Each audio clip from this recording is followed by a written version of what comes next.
Love and Friendship by Jane Austen to Madame La Comtesse, to foil this novel is inscribed by her obliged humble servant, the author deceived in friendship, and betrayed in love letter the first from Isabel to Laura, how often in answer to my repeated entreaties, that you would give my daughter a regular detailed misfortunes and adventures of your life, have you said. No, my friend, never will I comply with your request, till I may be no longer in danger of again experiencing such dreadful ones. Surely that time is now at hand. You are this day 55. If a woman may ever be said to be in safety from the determined perseverance of disagreeable lovers and the cruel persecutions of obstinate fathers, surely it must be at such a time of life. Isabel, letter second, Laura. To Isabel, although I cannot agree with you in supposing that I shall never again be exposed to misfortunes as unmerited as those I have already experienced, yet to avoid the imputation of obstinacy or ill nature, I will gratify the curiosity of your daughter, and may the fortitude with which I have suffered the many afflictions of my past life prove to her a useful lesson for support of those which may befall her in her own Laura, letter third, Laura. To Marianne, as the daughter of my most intimate friend, I think you entitled to that knowledge of my unhappy story, which your mother has so often solicited me to give you. My father was a native of Ireland and an inhabitant of Wales. My mother was the natural daughter of A, Scotch peer by an Italian opera girl. I was born in Spain and received my education at a convent in France. When I had reached my 18th year, I was recalled by my parents to my paternal roof. In Wales, our mansion was situated in one of the most romantic parts of the Vale, though my charms are now considerably softened and somewhat impaired by the misfortunes I have undergone. I was once beautiful, but lovely as I was, the graces of my person were the least of my perfections of every accomplishment. Customary to my sex, I was mistress when in the convent. My progress had always exceeded my instructions. My acquirements had been wonderful for my age, and I had shortly surpassed my masters in my mind. Every virtue that could adorn it was centered. It was a rendezvous of every good quality and of every noble sentiment, a sensibility too tremblingly alive to every affliction of my friends, my acquaintance, and particularly to every affliction of my own, was my only fault, if a fault it could be called. Alas, how altered now, though indeed my own misfortunes do not make less impression on me than they ever did, yet now I never feel for those of another. My accomplishments too begin to fade. I can neither sing so well nor dance so gracefully as I once did, and I have entirely forgotten the minute delights her. Adieu, Laura, letter fourth, Laura. To Marian, our neighborhood was small, for it consisted only of your mother. She may probably have already told you that being left by her parents in indigent circumstances, she had retired into Wales on economical motives. There was our friendship first commenced. Isabel was then 21, though pleasing both in her person and manners. Between ourselves, she never possessed a hundredth part of my beauty or accomplishments. Isabel had seen the world. She had passed 2 years at one of the first boarding schools in London, had spent a fortnight in Bath, and had sapped one night in Southampton. Beware, my Laura, she would often say, beware the insipid vanities and idle dissipations of the metropolis of England. Beware the unmeaning luxuries of Bath and of the stinking fish of Southampton. Alas, exclaimed I, how am I to avoid those evils? I shall never be exposed. To what probability is there of my ever tasting the dissipations of London, the luxuries of Bath, or the stinking fish of Southampton? I, who am doomed to waste my days of youth and beauty in a humble cottage in the Vale of. How little did I then think I was ordained so soon to quit that humble cottage to the deceitful pleasures of the world. You, Laura, letter fifth, Laura. To Marianne, one evening in December, as my father, my mother, and myself were arranged in social converse around our fireside, we were on sudden greatly astonished by hearing a violent knocking on the outward door of our rustic cot. My father started. What noise is that? Said, it sounds like a loud rapping at the door. Replied my mother. It does indeed. Cried, I am of your opinion. Said my father, certainly does appear to proceed from some uncommon violence exerted against our unoffending door. Yes, exclaimed, I cannot help thinking it must be somebody who knocks for admittance. That is another point, replied he. We must not pretend to determine on what motive the person may knock, though that someone does rap at the door, I am partly convinced. Here a second tremendous rap interrupted my father in his speech and somewhat alarmed my mother and me. Had we better not go and see who it is? Said she. The servants are out, I think we have replied. I certainly, added my father. By all means shall we go now, said my mother. The sooner the better, answered He, "Oh, let no time be lost," cried. I, a third more violent rap than ever again assaulted our ears. "I'm certain there is somebody knocking at the door," said my mother. "I think there must," replied my father. I fancied the servants, our return, said, "I think I hear Mary going to the door." "I'm glad of it," cried my father, for I longed to know who it is. I was right in. My conjecture for Mary instantly entering the room informed us that a young gentleman and his servant were at the door, who had lost their way, were very cold, and begged to leave to warm themselves by our fire. "Won't you admit them?" Said I. "You have no objection." "My dear," said my father. "None in the world," replied my mother Mary. Without waiting for any further commands, immediately left the room, and quickly returned, introducing the most beauteous and amiable youth I had ever beheld a servant she kept. To herself, my natural sensibility had already been greatly affected by the sufferings of the unfortunate stranger, and no sooner did I first behold him than I felt that on him the happiness or misery of my future life must depend. To do Laura letter 6 Laura. To Marianne, the noble youth informed us that his name was Lindsay. For particular reasons, however, I shall conceal it under that of Tolbert. He told us that he was the son of an English baronet, that his mother had been for many years no more, and that he had a sister of the middle size. My father, he continued, is a mean and mercenary wretch. It is only to such particular friends as this dear party that I would thus betray his failings, your virtues. My amiable Pollier, addressing himself to my father, yours, dear Claudia, and yours, my charming Laura, call on me to repose in you my confidence. We bowed. My father, seduced by the false glare of fortune and the deluding pomp of title, insisted on my giving my hand to Lady Dora. The no never exclaimed I. "Lady Doratha is lovely and engaging. I prefer no woman to her.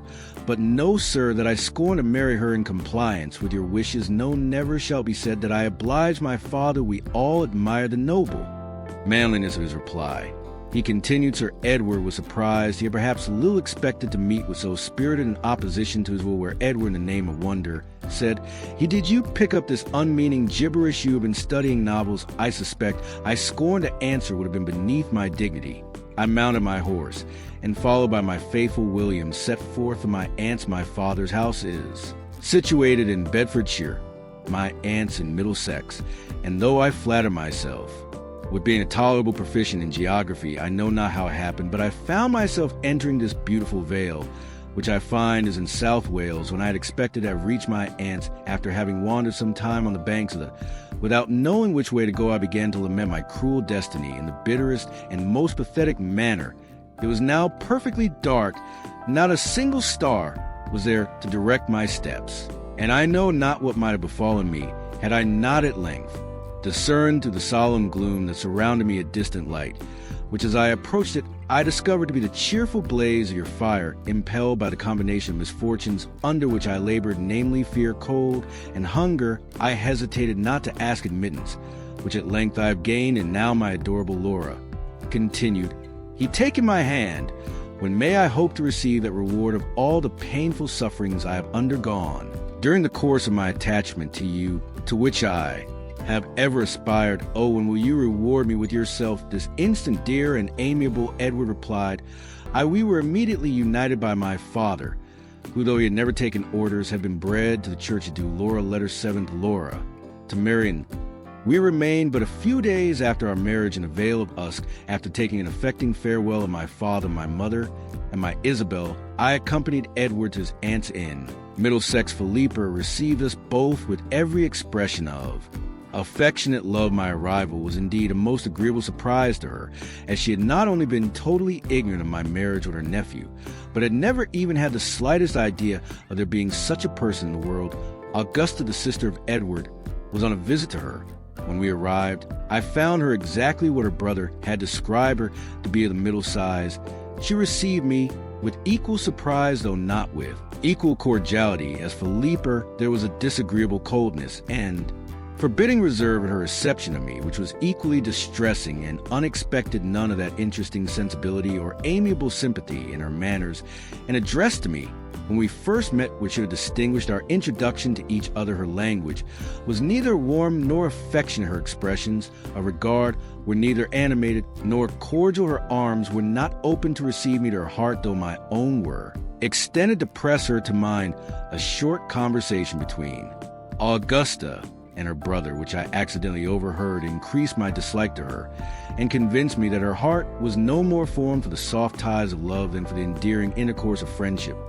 But do you think that my father will ever be reconciled to this imprudent connection? Said Augusta. Augusta, replied the noble youth, I thought you had a better opinion of me than to imagine I would so abjectly degrade myself as to consider my father's concurrence in any of my affairs either.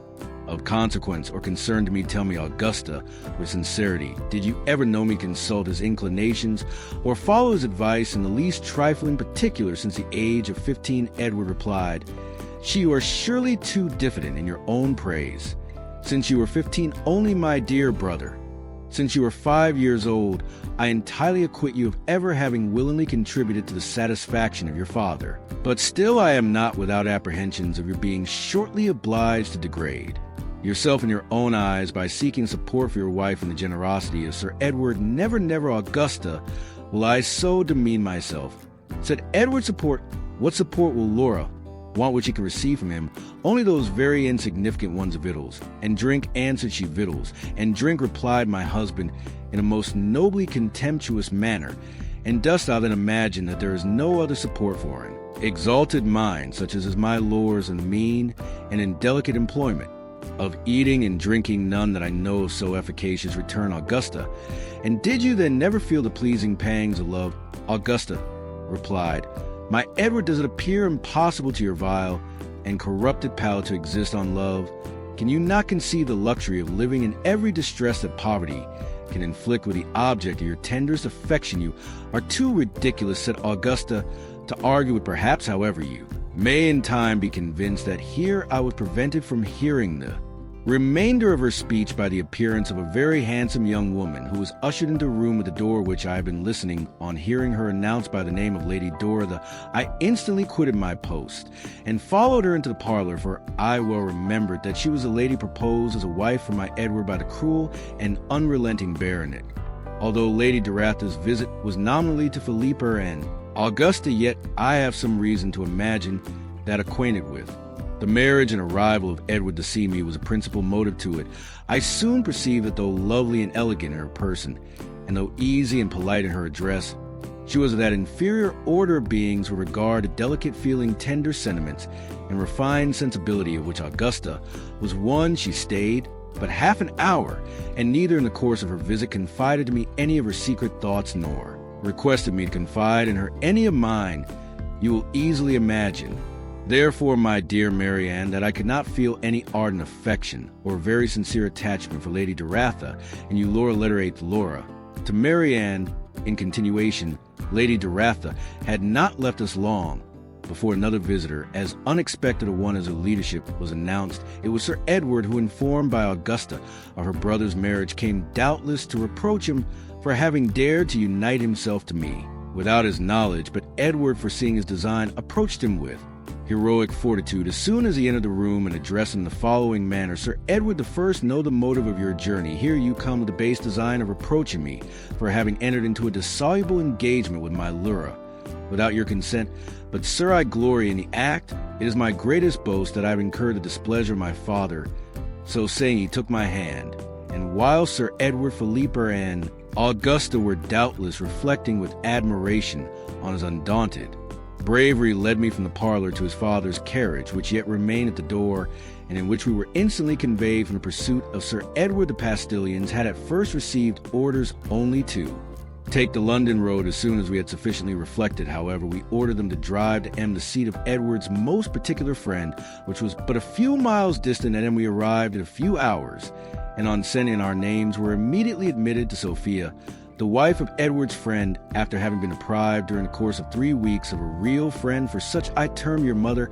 Imagine my transports had, beholding one most truly worthy of the name Sophia, was rather above the middle-sized, most elegantly formed, a soft languor spread over her lovely features, but increased their beauty. It was a characteristic of her mind. She was all sensibility, and feeling we flew into each other's arms, and after having exchanged vows of mutual friendship for the rest of our lives, instantly unfolded to each other the most inward secrets of our hearts. We were interrupted in the delightful employment by the entrance of Augustus, Edward's friend, who was just returned from a solitary Ramble, never did I see such an affecting scene, as was the meeting of Edward and Augustus. My life, my soul, exclaimed the former. My adorable angel, replied the latter. As they flew into each other's arms, it was too pathetic for feelings of Sophia and myself. We fainted alternately on a sofa. Eu Laura, letter the 9 in from the same. To the same, towards the close of day, we received the following letter from Philippa. Sir Edward is greatly incensed by your abrupt departure. He has taken back Augusta to Bedfordshire. Much as I wish to enjoy again your charming society, I cannot determine to snatch you from that of such dear and deserving friends when your visit to them is terminated. I trust you will return to the arms of your Philippa. We returned a suitable answer to this affectionate note, and after thanking her for a kind invitation, assured her that we would certainly avail ourselves of it whenever we might have no other place to go. To those certainly nothing could to any reasonable being have appeared more satisfactory than so grateful reply to her invitation, yet I know not how it was, but she was certainly capricious enough to be displeased with our behavior, and in a few weeks after, either to revenge our conduct or relieve her own solitude, married a young and illiterate fortune under this imprudent step, though we were sensible that it would probably deprive us of that fortune which Philippa had ever taught us to expect, could not on our own accounts excite from our exalted minds a single sigh, yet fearful lest it might prove a source of endless misery to the deluded bride. Our trembling sensibility was greatly affected when we were first informed of the event. The affectionate entreaties of Augustus and Sophia that we would forever consider their house as our home easily prevailed on us to determine never more to leave them in society of my Edward and this amiable pair. I passed the happiest moments of my life. Our time was most delightfully spent in mutual protestations of friendship and vows of unalterable love, in which we were secure from being interrupted by intruding and disagreeable visitors, as Augustus and Sophia had on their first entrance in the neighborhood taken due care to inform the surrounding families that as their happiness centered wholly in themselves, they wished for no other society. But alas, my dear Marianne, such happiness as I then enjoyed was too perfect to be lasting. A most severe and unexpected blow at once destroyed every sensation of pleasure, convinced as you must be from what I have already told you concerning Augustus and Sophia, that there never were a happier couple. I need not, I imagine, inform you that their union had been contrary to the inclinations of their cruel and mercenary parents, who had vainly endeavored with obstinate perseverance to force them into a marriage with those whom they had ever abhorred, but with heroic fortitude worthy to be related and admired. They had both constantly refused to submit to such despotic power. After having so nobly disentangled themselves from the shackles of parental authority by a clandestine marriage, they were determined never to forfeit the good opinion they had gained in the world, in so doing by accepting any proposals of reconciliation that might be offered them by their fathers. To this further trial of their noble independence, however, they were never exposed. They had been married but few months when our visit to them commenced, during which time they had been amply supported by a considerable sum of money which Augustus had gracefully flowed from his unworthy father's escort. A few days before his union with Sophia, by our arrival, their expenses were considerably increased, though their means for supplying them were then nearly exhausted.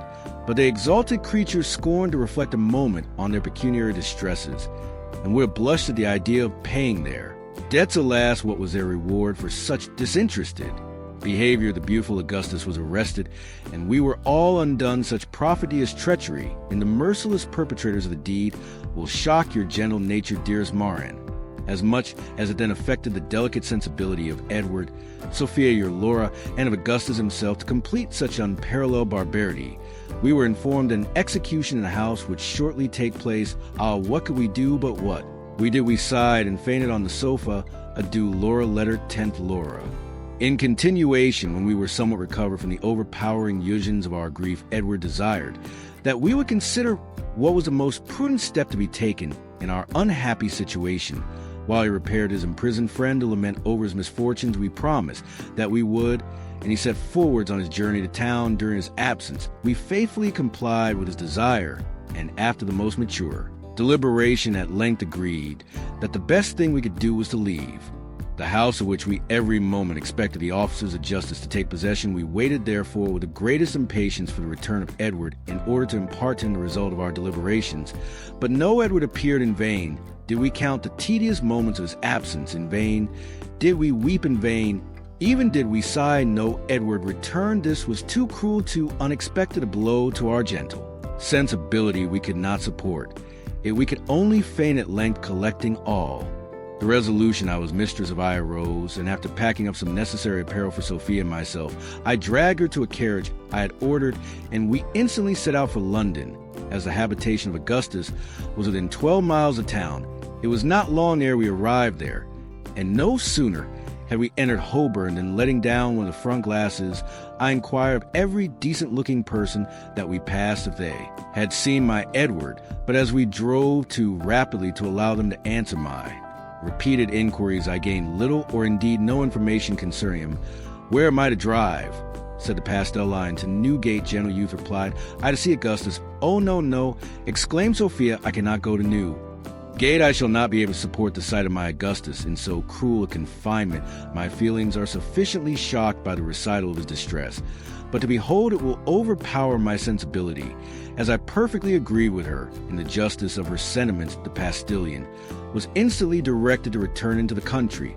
You may perhaps have been somewhat surprised, my dearest Moran, that in a distress I then endured, destitute of any support, and unprovided with any habitation I should never once have remembered my father and mother or my paternal cottage in the Vale of Asus. To account for this seeming forgetfulness, I must inform you of a trifling circumstance concerning them which I have as yet never mentioned. The death of my parents a few weeks after my departure is the circumstance I allude to. By their decease, I became the lawful inheritress of their house and fortune.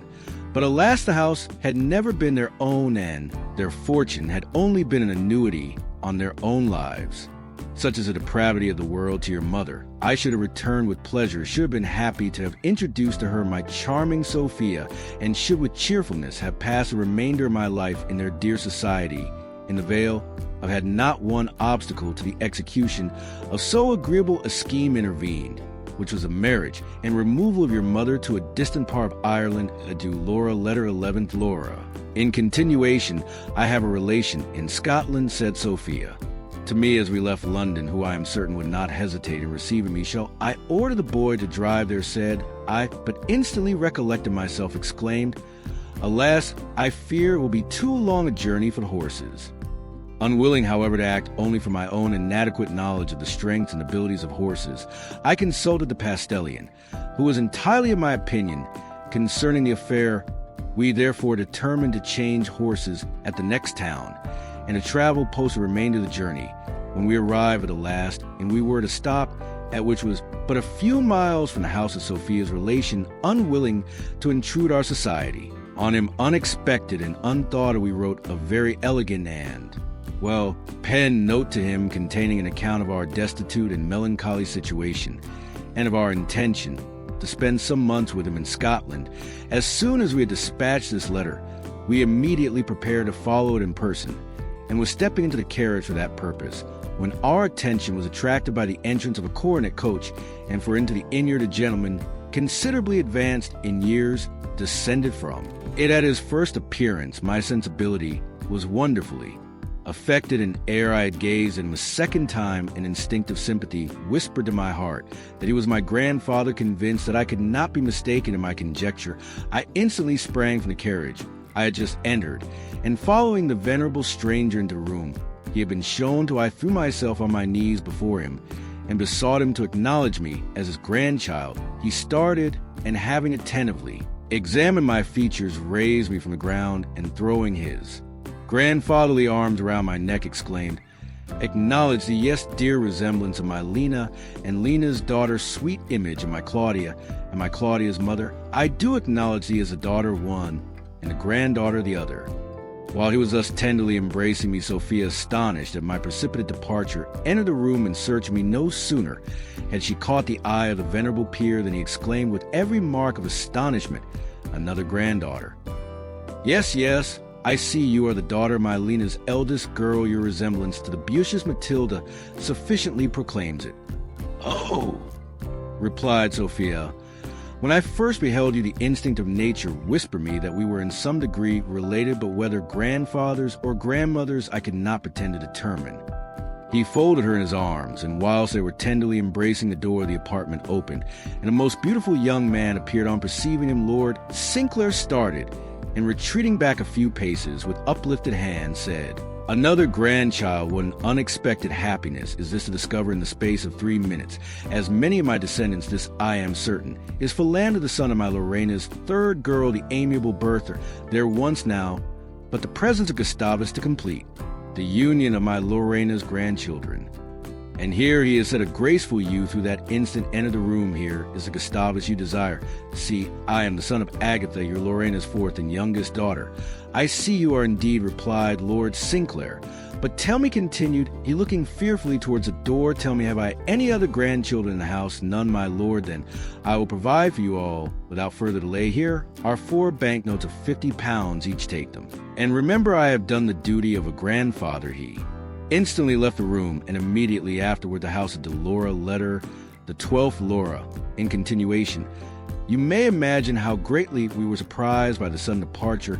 "A Lord Sinclair big, noble grand," exclaimed Sophia. "Unworthy grandfather," said I, and instantly fainted in each other's arms. How long we remained in this situation, I know not, but when we recovered, we found ourselves alone, without either Gustavus, Philander, or the banknotes, as we were deploring our unhappy fate, the door of the apartment opened, and MacDonald was announced. He was Sophia's cousin. The haste with which he came to our relief so soon after the receipt of our note spoke so greatly in his favor that I hesitated not to pronounce him at first sight a tender and sympathetic friend. Alas, he little deserved the name, for though he told us that he was much concerned at our misfortunes, yet by his own account it appeared that the perusal of them had neither drawn from him a single sigh nor induced him to bestow one. Curse on our vindictive stars, he told Sophia that his daughter depended on her returning with him to Macdonald Hall, and that as his cousin's friend, he should be happy to see me there also to Macdonald Hall. Therefore we went, and were received with great kindness by Janetta, the daughter of Macdonald, and the mistress of the mansion. Janetta was then only 15, naturally well disposed, endowed with susceptible heart and a sympathetic disposition. She might had these amiable qualities been properly encouraged, have been an ornament to human nature, but unfortunately her father possessed not a soul sufficiently exalted to admire so promising a disposition, and had endeavored by every means on his power to prevent it increasing with her years. He had actually so far extinguished the natural noble sensibility of her heart as to prevail on her to accept an offer from a young man of his recommendation. They would to be married in a few months, and Graham was in the house. When we arrived, we soon saw through his character he was just such a man as one might have expected to be the choice of Macdonald Day. Said he was sensible, well-informed, and agreeable. We did not pretend to judge of such trifles, but as we were convinced he had no soul, that he had never read the Sorrows of Werther, and that his hair bore not the least resemblance to Oren, we were certain that Janetta could feel no affection for him, or at least that she ought to feel none. The very circumstance of his being her father's choice too was so much in his disfavor that had he been deserving her in every other respect, yet that of itself ought to have been a sufficient reason in the eyes of Janetta for rejecting him. These considerations we were determined to represent to her in their proper light, and doubted not of meeting with a desired success from one naturally so well disposed, whose errors in the affair had only arisen from a want of proper confidence in her own opinion and a suitable contempt of her father's. We found her indeed all that our warmest wishes could have hoped for. We had no difficulty to convince her that it was impossible she could love Graham, or that it was her duty to disobey her father. The only thing at which she rather seemed to hesitate was our assertion that she must be attached to some other person. For some time she persevered in declaring that she knew no other young man for whom she had the smallest affection, but on explaining the impossibility of such a thing, she said that she believed she did like Captain McHenry better than anyone she knew. Besides, this confession satisfied us, and after having enumerated the good qualities of McHenry, and assured her that she was violently in love with him, we desired to know whether he had in any wise declared his affection to her. So far from having ever declared, I have no reason to imagine that he has ever felt any for me, said Janetta. But he certainly adores you, replied Sophia. There can be no doubt the attachment must be reciprocal. Did he never gaze on you with admiration, tenderly press your hand, drop an involuntary tear, and leave the room abruptly? Never, replied she, but I remember he has always left the room indeed when his visit has been ended, but has never gone away particularly abruptly, or without making a bow indeed, my love. Said, you must be mistaken, for it is absolutely impossible that he should ever have left you, but with confusion, despair, and precipitation consider, but for a moment, Janetta, and you must be convinced how absurd it is to suppose that he could ever make a bow, or behave like any other person having settled this point to our satisfaction. The next we took into consideration was to determine in what manner we should inform McHenry of the favorable opinion Janetta entertained of him. We at length agreed to acquaint him with it by an anonymous letter, which Sophia drew up in the following manner. O happy lover of the beautiful Janetta, O amiable possessor of her heart, whose hand is destined to another, why do you thus delay a confession of your attachment to the amiable object of it? O consider that a few weeks will at once put an end to every flattering hope that you may now entertain by uniting the unfortunate victim of her father's cruelty to the execrable and detested Graham. Alas, why do you thus so cruelly connive at projected misery of her and of yourself by delaying to communicate that scheme which had doubtless long possessed your imagination? A secret union will at once secure the felicity of both the amiable McHenry, whose modesty, as he afterwards assured us, had been the only reason of his having so long concealed the violence of his affection for Janetta, on receiving this billet flew on the wings of love to Macdonald Hall, and so powerfully pleaded his attachment to her who inspired it, that after a few more private interviews, Sophia and I experienced the satisfaction of seeing them depart for Gretna Green, which they chose for the celebration of their nuptials in preference to any other place, although it was at a considerable distance from Macdonald Hall. Adieu, Laura letter the 13th Laura in continuation. They had been gone nearly a couple of hours before either Macdonald or Graham had entertained any suspicion of the affair, and they might not even then have suspected it, but for following little accident. Sophia, happening one day to open a private drawer in Macdonald's library with one of her own keys, discovered that it was the place where he kept his papers of consequence, and amongst them some banknotes of considerable amount. This discovery she imparted to me, and, having agreed together that it would be a proper treatment of so vile a wretch as Macdonald to deprive him of money, perhaps dishonestly gained, it was determined that the next time we should either of us happen to go that way, we would take one or more of the banknotes from the drawer. This well-meant plan we had often successfully put in execution, but alas, on the very day of Janetta's escape, as Sophia was majestically removing the 5th bank note from the drawer to her own purse, she was most impertinently interrupted in her employment by the entrance of Macdonald himself in a most abrupt and precipitate manner. Sophia, who though naturally all winning sweetness, could when occasions demanded it call forth the dignity of her sex, instantly put on a most forbidding look, and darting an angry frown on the undaunted culprit, demanded in a haughty tone of voice wherefore her retirement was thus incidentally broken in on the unblushing Macdonald, without even endeavoring to exculpate himself from the crime he was charged with, meanly endeavored to reproach Sophia with nobly defrauding him of his money. The dignity of Sophia was wounded. Wretch, exclaimed she, hastily replacing the bank note in the drawer, how darest thou to accuse me of an act of which the bare idea makes me blush? The base wretch was still unconvinced, and continued to upbraid the justly offended Sophia in such opprobrious language, that at length he so greatly provoked the gentle sweetness of her nature as to induce her to revenge herself on him by informing him of Janetta's allotment, and of the active part we had both taken in the affair at this period of their quarrel. I entered the library, and was, as you may imagine, equally offended as Sophia at the ill-grounded accusations of the malevolent and contemptible Macdonald. Base miscreant, cried I, how canst thou thus undauntedly endeavor to sully the spotless reputation of such bright excellence? Why dost thou not suspect my innocence? As soon be satisfied, madam, replied. Yea, I do suspect it, and therefore must desire that you will both leave this house in less than half an hour.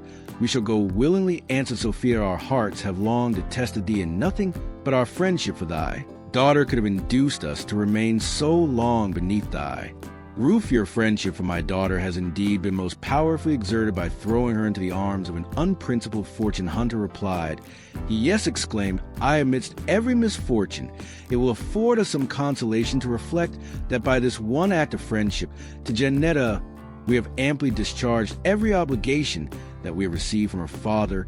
It must indeed be a grateful reflection to your exalted mind, said he as soon as we had packed up our wardrobe and valuables we left MacDonald Hall, and after having walked about 1.5 miles, we sat down by the side of a clear, limpid stream.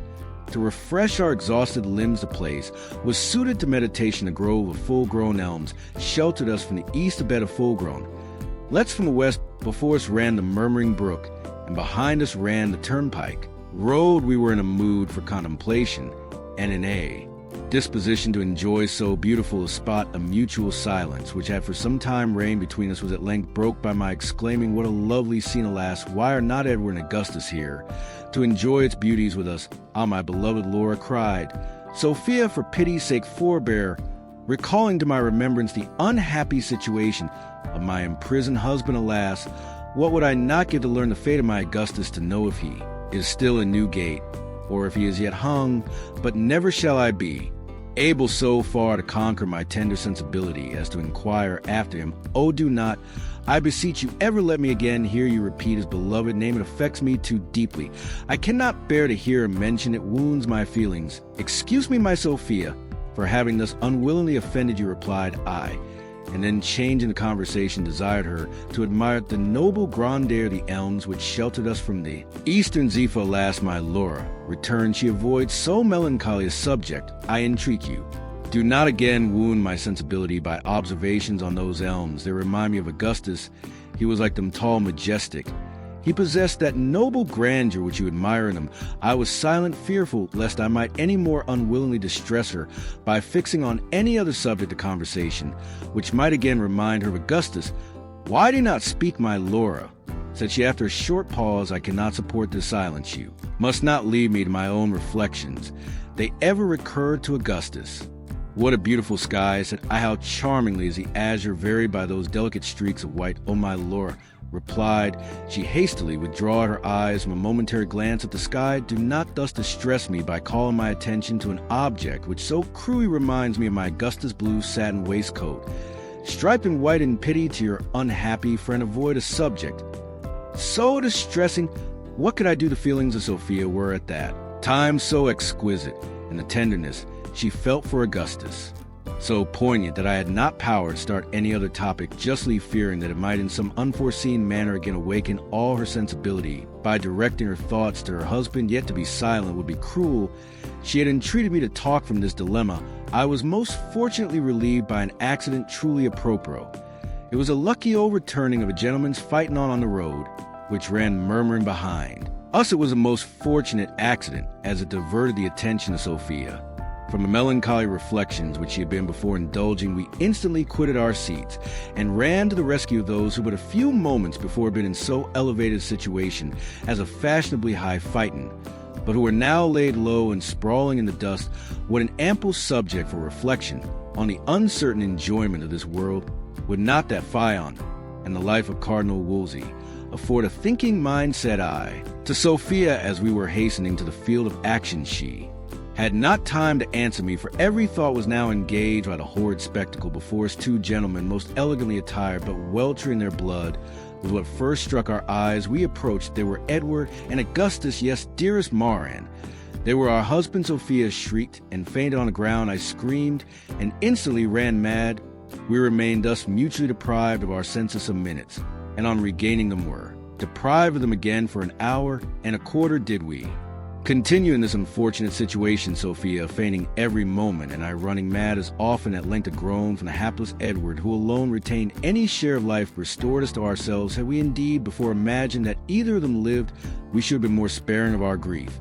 But as we had supposed when we first beheld them, that they were no more, we knew that nothing could remain to be done but what we were about. No sooner did we therefore hear my Edward's groan than, postponing our lamentations to the present, we hastily ran to the dear youth, and kneeling on each side of him, implored him not to die. Laura, said he, fixing his now languid eyes on me, I fear I have been overturned. I was overjoyed to find him yet sensible.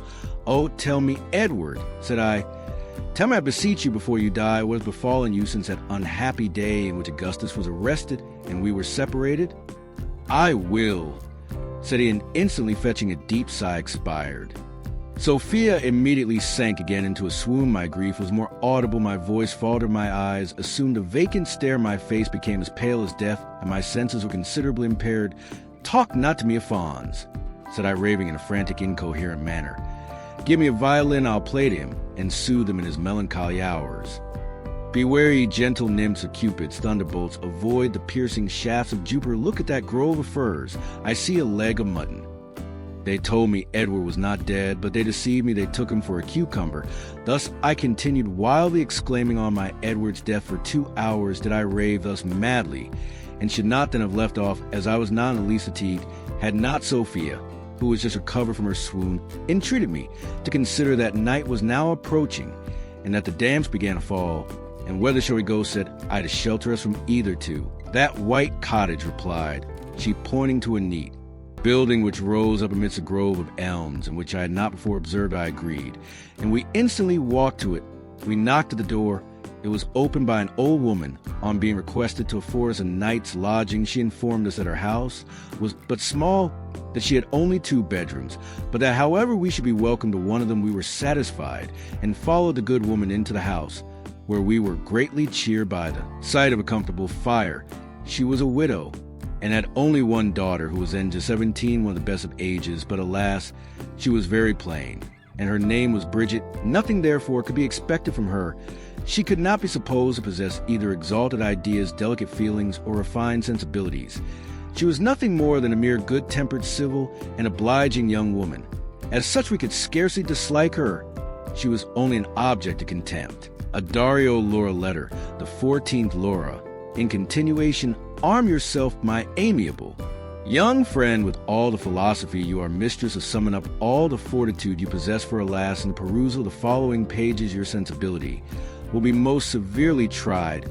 What were the misfortunes I have before experienced, and which I have already related to you. To the one, I am now going to inform you of the death of my father and my mother and my husband, though almost more than my gentle nature could support, were trifles in comparison to misfortune. I am now proceeding to relate the morning after our arrival at the cottage. Sophia complained of a violent pain in her delicate limbs, accompanied with a disagreeable headache. She attributed it to a cold caught by her continued faintings in the open air as the dew was falling. The evening before this, I feared, was but too probably the case, since how could otherwise be accounted for that I should have escaped the same indisposition, but by supposing that the bodily exertions I had undergone in my repeated fits of frenzy had so effectively circulated and warmed my blood as to make me proof against the chilling damps of night, whereas Sophia, lying totally inactive on the ground, must have been exposed to all their severity. I was most seriously alarmed by her illness, which, trifling as it may appear to you, a certain instinctive sensibility whispered me would in the end be fatal to her. Alas, my fears were but too fully justified. She grew gradually worse, and I daily became more alarmed for her. At length she was obliged to confine herself solely to the bed allotted us by our worthy landlady. Her disorder turned to a galloping consumption, and in a few days carried her off amidst all my lamentations. For her, and violent you may suppose they were, I yet received some consolation in the reflection of my having paid every attention to her that could be offered in her illness. I had wept over her every day, had bathed her sweet face with my tears, and had pressed her fair hands continually in mine. My beloved Laura, said she a few hours before she died, take warning from my unhappy end, and avoid the imprudent conduct which had occasioned it. Beware of fainting fits, though at the time they may be refreshing and agreeable, yet believe me, they will in the end, if too often repeated and at improper seasons, prove destructive to your constitution. My fate will teach you this. I die a martyr to my grief for the loss of Augustus. One fatal swoon has cost me my life. Beware swoons, dear Laura. A frenzy fit is not 1/4 so pernicious. It is an exercise of body, and if not too violent, is, I dare say, conducive to health, and its consequences. Run mad as often as you choose, but do not faint. These were the last words she ever addressed to me. It was her dying advice to her afflicted Laura, who has ever most faithfully adhered to it. After having attended my lamented friend to her early grave, I immediately, though late at night, left the detested village in which she died, and near which had expired my husband and Augustus. I had not walked many yards from it before I was overtaken by a stage-coach, in which I instantly took a place, determined to proceed in it to Edinburgh, where I hoped to find some kind sum pitying friend who would receive and comfort me in my afflictions. It was so dark when I entered the coach that I could not distinguish the number of my fellow travelers. I could only perceive that there were many regardless, however, of anything concerning them. I gave myself up to my own sad reflections. A general silence prevailed, a silence which was by nothing interrupted, but by the loud and repeated snores of one of the party. What an illiterate villain! Must that man be, thought I to myself. What a total want of delicate refinement must he have who can thus shock our senses by such a brutal noise. He must, I'm certain, be capable of every bad action. There is no crime too black for such a character, thus reasoned I within myself, and doubtless such were the reflections of my fellow travelers. At length returning day enabled me to behold the unprincipled scoundrel who had so violently disturbed my feelings. It was Sir Edward, the father of my deceased husband. By his side sat Augusta, and on the same seat with me were your mother and Lady Duratha. Imagine my surprise at finding myself thus seated amongst my old acquaintance great, as was my astonishment. It was yet increased when, on looking out of windows, I beheld the husband of Philippa with Philippa by his side on the coach box, and when on looking behind, I beheld Philander and Gustavus in the basket. O heavens! Exclaimed I, is it possible that I should so unexpectedly be surrounded by my nearest relations and connections? These words roused the rest of the party, and every eye was directed to the corner in which I sat. "Oh, my Isabel," continued I, throwing myself across Lady Dora into her arms. "Receive once more to your bosom the unfortunate Laura. Alas, when last we parted in the Vale of Susk, I was happy in being united to the best of Edwards. I had then a father and mother, and had never known misfortunes, but now deprived of every friend. But you, what interrupted Augusta? Is my brother dead? Then tell us, I entreat you, what has become of him? Yes, cold and insensible nymph," replied I, "that luckless swain, your brother, is no more, and you may now glory in being the heirs of Sir Edward's fortune." Although I had always despised her from the day I had overheard her conversation with my Edward, yet in civility I complied with hers, and Sir Edward's entreaties that I would inform them of the whole melancholy affair. They were greatly shocked. Even the obdurate heart of Sir Edward and the insensible one of Augusta were touched with sorrow by the unhappy tale. At the request of your mother, I related to them every other misfortune which had befallen me since we parted, the imprisonment of Augustus and the absence of Edward, of our arrival in Scotland, of our unexpected meeting with our grandfather and our cousins, of our visit to Macdonald Hall, of the singular service we there performed towards Janetta, of her father's ingratitude for it, of his inhuman behavior, unaccountable suspicions, and barbarous treatment of us in obliging us to leave the house, of our lamentations on the loss of Edward and Augustus, and finally of the melancholy death of my beloved companion. Pity and surprise were strongly depicted in your mother's countenance during the whole of my narration, but I am sorry to say that to the eternal reproach of her sensibility, the latter infinitely predominated, nay, faultless, as my conduct had certainly been during the whole course of my late misfortunes and adventures. She pretended to find fault with my behavior in many of the situations in which I had been placed, as I was sensible myself that I had always behaved in a manner which reflected honor on my feelings and refinement. I paid little attention to what she said, and desired her to satisfy my curiosity by informing me how she came there, instead of wounding my spotless reputation with unjustifiable reproaches. As soon as she had complied with my wishes in this particular, and had given me an accurate detail of everything that had befallen her since our separation, the particulars of which, if you were not already acquainted with, your mother will give you, I applied to Augusta for the same information respecting herself, Sir Edward, and Lady Duratha. She told me that, having a considerable taste for the beauties of nature, her curiosity to behold the wonderful scenes it exhibited in that part of the world had been so much raised by Gilpin's tour to Highlands, that she had prevailed on her father to undertake a tour to Scotland, and had persuaded Lady Dora to accompany them, that they had arrived at Edinburgh a few days before, and from thence had made daily excursions into the country around in the stage-coach they were then in, from one of which excursions they were at that time returning. My next inquiries were concerning Philippa and her husband, the latter of whom I learned, having spent all her fortune, had recourse for subsistence to the talent in which he had always most excelled, namely driving, and that having sold everything which belonged to them except their coach, had converted it into a stage, and in order to be removed from any of his former acquaintance, had driven it to Edinburgh, from whence he went to Stirling every other day, that Philippa, still retaining her affection for her ungrateful husband, had followed him to Scotland and generally accompanied him in his little excursions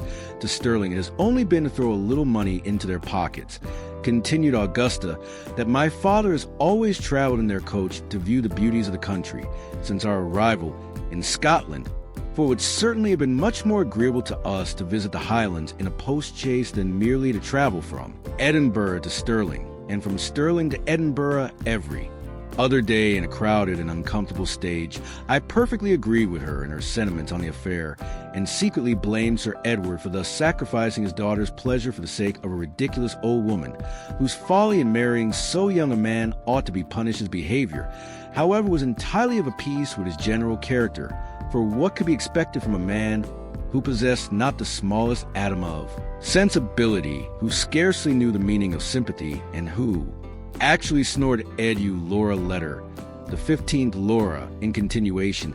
When we arrived at the town where we were to breakfast, I was determined to speak with Philander and Gustavus, and to that purpose, as soon as I left the carriage, I went to the basket and tenderly inquired after their health, expressing my fears of the uneasiness of their situation. At first, they seemed rather confused at my appearance, dreading no doubt that I might call them to account for the money which our grandfather had left me, and which they had unjustly deprived me of, but finding that I mentioned nothing of the matter, they desired me to step into the basket, as we might there converse with greater ease. Accordingly, I entered, and whilst the rest of the party were devouring green tea and buttered toast, we feasted ourselves in a more refined and sentimental manner by a confidential conversation.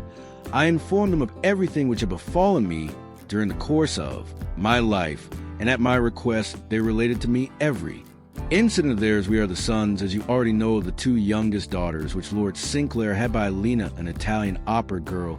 Our mothers could neither of them exactly ascertain who were our father, though it is generally believed that Philander is the son of one Philip Jones, a bricklayer, and that my father was one Gregory Staves, a staymaker of Edinburgh.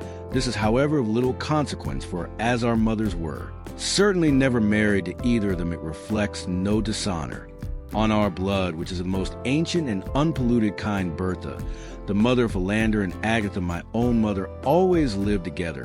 They were neither of them very rich. Their united fortunes had originally amounted to £9,000, but as they had always lived on the principle of it, when we were 15, it was diminished to 900. This 900 they always kept in a drawer in one of the tables which stood in our common sitting parlor, for convenience of having it always at hand, whether it was from this circumstance of it being easily taken, or from a wish of being independent, or from an excessive sensibility, for which we were always remarkable, I cannot now determine, but certain it is that when we had reached our 15th year, we took the £900 and ran away. Having obtained this prize, we were determined to manage it with economy, and not to spend it with either folly or extravagance. To this purpose we therefore divided it into 9 parcels, one of which we devoted to victuals, the second to drink, the third to housekeeping, the fourth to carriages, the fifth to horses, the sixth to servants, the seventh to amusements, the eighth to clothes, and the ninth to silver buckles. Having thus arranged our expenses for 2 months, we expected to make the £900 last as long, we hastened to London,